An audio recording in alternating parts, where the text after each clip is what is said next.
श्री सद्गुरु देवाय नमः। भाइयों बहनों, राम नाम के प्रताप के बारे में जितना भी लिखा जाए उतना कम है। राम राम, सीताराम सीताराम, सिया राम सिया राम जपते जपते कितने लोग इस लोक में आनंद पूर्वक रहे और अंत समय में भगवान को पा लिया और उनकी गोद में जाके बैठ गए। जीव सबसे बड़ी गलती यही करता है। जो भी भजन पूजा पाठ करता है वो लौकिक कामनाओं की सिद्धि करने के लिए करता है। भगवान का नाम निस्वार्थ भाव से जपे तो उसके सारे मनोरथ नाम की महिमा ही ऐसी है कि पूरी हो जाएगी।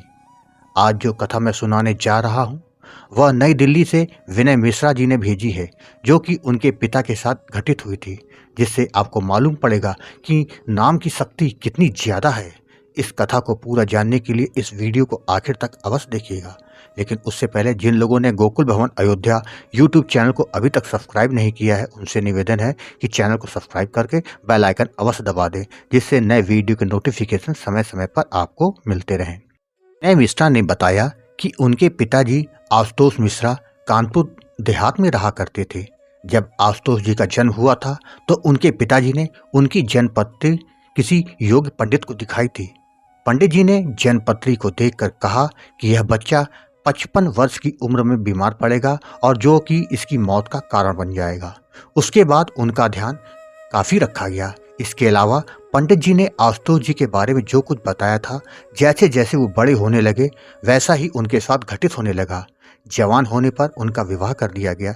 समय बीतता गया, वह 2 पुत्र और 2 पुत्री के पिता बन गए। जैसा कि पंडित जी ने उनके बारे में जो कहा था उनके साथ वैसा ही घटित हो रहा था। जब वह 55 वर्ष के हुए तो उनकी तबीयत बहुत खराब हो गई। काफ़ी इलाज करवाया किंतु कोई भी औषधि का असर उन पर नहीं हो रहा था। यहाँ तक कि उनके बोल तक बंद हो गए।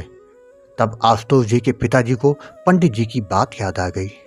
वह समझ गए जब पंडित जी की हर बात सत्य होती आ रही है तो यह बात भी कहीं सत्य ना हो जाए। उस दौरान उनके गांव में एक साधु आए हुए थे। उनके पिताजी ने सोचा कि क्यों ना साधु के दर्शन करवा दें, शायद संत दर्शन से कुछ चमत्कार ही हो जाए। पिताजी ने उन साधु महाराज को अपने घर लिवा लाए। साधु जी ने घर आकर आशुतोष जी को देखा और बोले, बेटा बोल सीताराम, बोल बेटा सीताराम। आशुतोष जी ने पूरी शक्ति लगा के बोला सीताराम। साधु उसके बाद वहां से चले गए। आशुतोष जी फिर बोले सीताराम। उसके बाद जितने भी घर में लोग मौजूद थे सभी लोग सीताराम सीताराम बोलने लगे। पूरा दिन पूरी रात सीताराम सीताराम का जाप शुरू हो गया। आशुतोष जी भी सीताराम बोल रहे थे। रात बीतने के बाद सुबह से आशुतोष जी को के स्वास्थ्य में सुधार होने लगा। उन्होंने बताया कि कल 2 खतरनाक काले काले हथियारबंद लोग उससे कह रहे थे चलो हम तुमको लेने आए हैं। लेकिन जैसे ही मैंने साधु जी की बात मानकर सीताराम सीताराम बोला, वह दोनों घर से भाग गए। वह यमदूत थे जो मुझे लेने आए थे। 2 दिन में पूरी तरह से वह स्वस्थ हो गए। भगवान के पावन नाम का जप करने से उनकी मृत्यु तक टल गई। उन्होंने अब सीताराम जी का जाप करना शुरू कर दिया। जाप का प्रभाव यह हुआ कि वह 71 वर्ष की आयु को प्राप्त कर भगवान के धाम को चले गए। उन्होंने जाते जाते सबसे कहा था, भगवान का नाम जरूर जपो, चाहे कुछ भी हो जाए। विमान आ गया है, मुझसे कह रहे हैं अब चलो।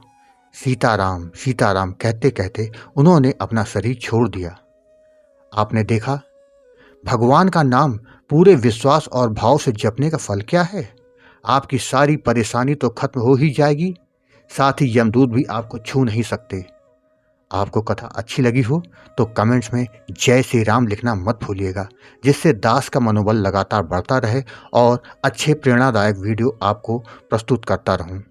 आपसे निवेदन है, अगर आपके पास भी श्री राम नाम का अनुभव हो तो उसको मेरे ईमेल पर भेज सकते हैं, जिस पर वीडियो बनाकर अपने चैनल में अवश्य प्रस्तुत करूँगा। ईमेल का पता वीडियो के डिस्क्रिप्शन में दिया हुआ है। और साथ ही अगर आपको राधा कृष्ण और वृंदावन से जुड़ी कथाओं का आनंद लेना है तो हमारे दूसरे चैनल अच्युत प्रभात को जरूर सब्सक्राइब कर लें। धन्यवाद।